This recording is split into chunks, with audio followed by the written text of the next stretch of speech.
Dear friends, welcome to this week's virtual Drasha.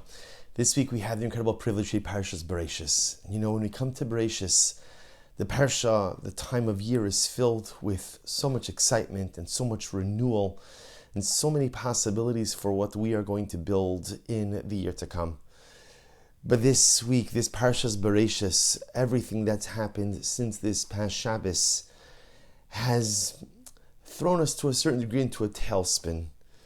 Kind of not knowing what to feel, not knowing how to experience, not knowing how to process everything that is unfolding right in front of us. That on one hand, we've seen such devastating loss of Klal Yisrael. We've seen such carnage. We've seen such barbaric behavior. We've seen images and we've heard stories that feel like they belong in the 1940s in Europe, and not in 2023, not in Tafshin Pei Dalid in Eretz Yisrael. And on the other hand, we've seen such an incredible outpouring of Achdus, such Jewish unity, such love, such togetherness, such national cohesion. So on one hand, there's heartbreak, and on the other hand, there's inspiration. And of course, I've mentioned this many times throughout the past week, the Jewish heart is capable of experiencing these opposite emotions simultaneously. The Jew knows how to feel broken and how to feel whole, how to feel sad and how to feel happy, how to feel totally demolished and yet built up. The Jewish heart has the ability for this simultaneity of emotion, the ability to live in different spaces at the same time, the ability to shed tears, and in those same tears are heartbreak and also happiness. And so we come to Parashas Bereishis. Bereishis, which is the parasha of building. It's the parasha of building and the parasha of rebuilding. It's building Bereishis, Bara Elokim es Hashemayim v'Haaretz, Hashem built something beautiful, magnificent and new. And it's the parasha of rebuilding. Adam and Chava go ahead and commit their Avera. They are cast out of Gan Eden, and they are forced to rebuild a new life together. Within one parasha, a brand new world, to a certain degree a destroyed world, and then Adam and Chava rebuilding that world. But I want to draw your attention to something, I don't know why it never struck me before. I don't know why I never really took notice of it before. But this time, as learning the parasha, it really resonated in my heart and soul. The pasuk says, this is in Perek Beis, pasuk Zayin, still towards the end of the 7 days of creation, but still in the beginning of the parasha, Torah speaks about the creation of man. And HaKadosh Baruch Hu says, Vayitzer Hashem Elokim es ha'adam afar min ha'adama. HaKadosh Baruch Hu created man, afar, literally dust from the earth. Vayipach ba'apav nishmas chaim. He blew breath into man, literally blew divine breath into man's nostrils. Vayhi ha'adam lenefesh chaya. And man became a living entity. And again, we're familiar with this pasuk. The Rebbe Shalom's creation of man, afar, the Rebbe Shalom took earth, fashioned it into a human being, breathed life into the nostrils of man, and man becomes a nefesh chaya. Rashi HaKadosh makes an interesting observation. Rashi says the word vayitzer, which literally means, Onkelos translates it as bira, to create or to go ahead and fashion. Talking about Hashem's creation of man, vayitzer is written with two yuds. Two yuds. Now, normally, if you're writing the word vayitzer, you would write it vav yud tzadik reish. Again, Perek Beis, pasuk Zayin, chapter 2, verse 7. You would normally write it one yud, yet it's written with two yuds. What's the pshat? And listen to Rashi. Rashi says, Shtei Yitziros. There are actually two acts of creation that are embedded in this one creation of man. The double yud represents two acts of creation. What are the two acts of creation? Yitzira le'olam hazeh, v'yitzira le'tchias hamesim. There's a creation of life in this world, and then there's a creation for the resurrection of the dead in the world to come. L'tchias hamesim, in the Messianic era. Incredible. Rashi HaKadosh says that the two yuds are merames. They hint to the double creation of man. One yitzira, this life, this world. And the second yitzira, the second creation, tchias hamesim.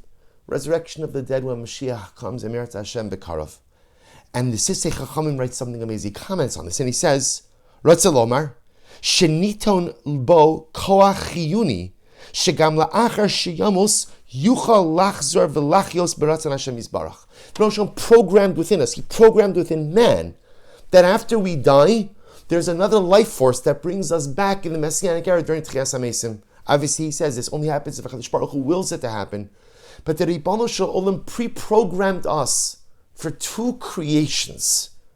Creation in this world and creation in the Messianic era with Tchias HaMesim, resurrection of the dead. And I was blown away by this Rashi. I guess part of the reason I was blown away by this Rashi is, for me, it felt like a little bit of a nechama, a little bit of a consolation.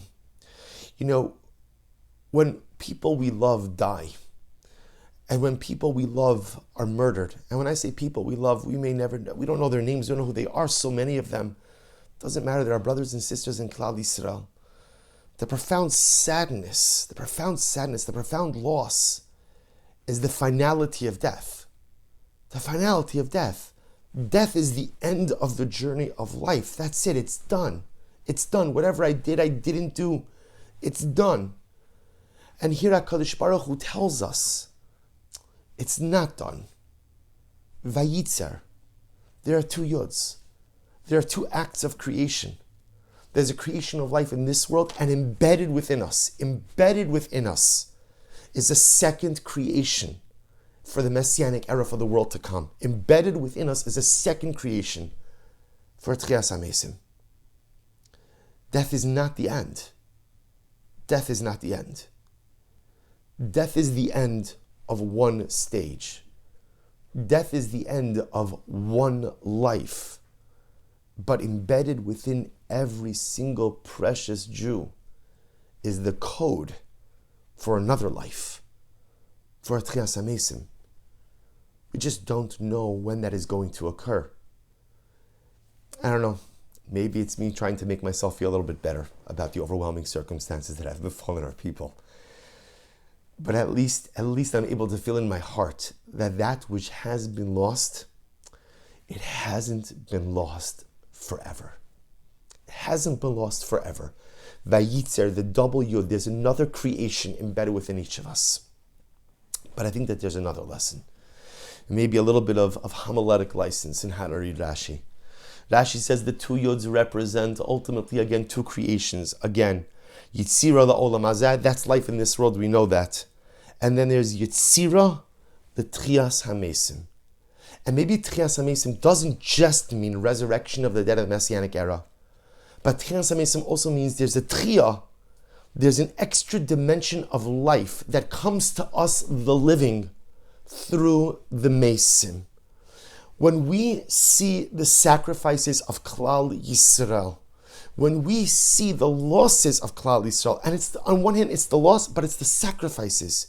You know, we read the accounts of the soldiers, of the brave Chayalim, who ran into harm's way, protecting civilians with their bodies, running into no idea what they're running into. The Mesiras Nefesh, the ultimate dying al Kiddush Hashem. There's a Tchias HaMesim. It awakens something. The dead awaken something within the living. Chevra, I think we'd all agree, we're different people. Something has changed inside of me. If you ask me to identify what it is, I don't know exactly what it is. But something has changed. And if you try to give words to that, you know what I would call it? I'd call it Tchias HaMesim. I say Tchia, something has been awakened within me. There's some new dimension of life that has been awakened within me because of the Mesim, because of those who Klal Yisrael has sacrificed. There's something that has been awakened within us as individuals, and something that has been awakened within us as a klal, as a nation. And we have to make sure that we capitalize on this tchiyah, that we somehow maximize this awakening. Because, Chevra, I want to tell you something, and this may sound terrible and crazy, but you know, at a certain point in time, this will recede into our national subconscious. It will recede into our personal subconscious. The Ribono Shel Olam has programmed us with the ability to forget. The ability to forget. You think about it, the Holocaust, the Holocaust, the Shoah, the 6 million Kedoshim was less than a century ago. Doesn't necessarily occupy a part on our primary consciousness. I might live with it somewhere in my subconscious, but it recedes. And part of this is the koach that HaKadosh Baruch Hu has given us to take things and push them to the subconscious. Otherwise, we'd be unable to go on in life. Otherwise, we'd be able to move forward. And I know right now that sounds totally incomprehensible because this tragedy, this war is front and foremost on our minds. But there will come a time, whether it's months or whether it's years, in which it will recede. There are times, and there will be a time in which the Kedoshim of Kibbutz Be'eri and the other communities by the Gaza border, they'll recede. Those memories will recede for those of us outside of the immediate sphere of influence. And that's tragic, because as those memories recede, the hisorus, the tchia, the life that comes from it, will also ebb away. And that's why our avoda right now is to experience a tchias hamesim, a tchia, a new dimension on how we live from the mesim, from those who have died al kiddush Hashem. We each have to reach down deep within ourselves to discover something different, to bring out something new, to bring out some new koach within ourselves, to be different, to live different, to go ahead and recognize that this has been for many of us the most jarring and overwhelming and tragic and heartbreaking experience of our entire lives. But it is not enough to watch the news, and it's not enough just to be informed. That's important. But there has to be a tchias hamesim. There has to be some new dimension in my life because of what I've seen going on around me. And the Ribono Shel Olam programmed us with this ability. 2 yuds, 2 yetziras, 2 creations. A creation Olam Hazeh, and a creation ultimately again of Tchias HaMesim. And yes, HaKadosh Baruch Hu pre-programmed us with the ability to come back when Mashiach comes. And He also programmed us to attain new dimensions and new levels of the way we live when we see the Mesim, when we see the Karbanos, when we see the dead of Klal Yisrael.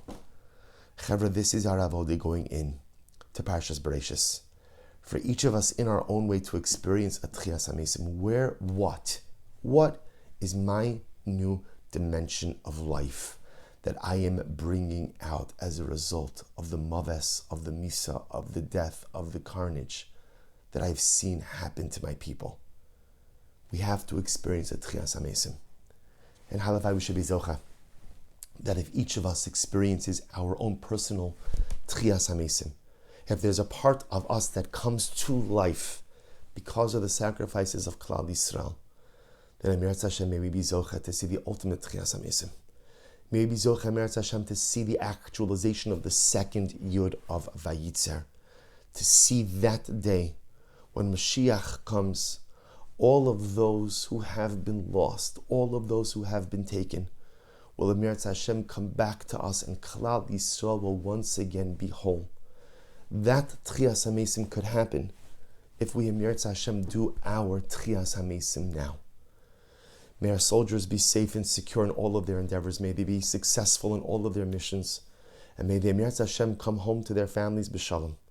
May our brothers and sisters of Eretz Yisrael find the strength and find the chizuk to continue to weather this storm and to be such a light onto the nations and a light onto us in diaspora. May the shvuyim, those being held captive, may HaKadosh Baruch Hu be polded, and may the Ribono Shel Olam bring them back home to their families, and may they come home whole and complete, both in body and in soul. And halavai we should be zocha once again that in the schus of our Tchias HaMesim, be zocha to the great day of the Tchias HaMesim, with the coming of Mashiach Mihir Rabbi Ameinu. Amen. Wishing everyone a good Erev Shabbos and a beautiful Nechama-filled Shabbos Kodesh.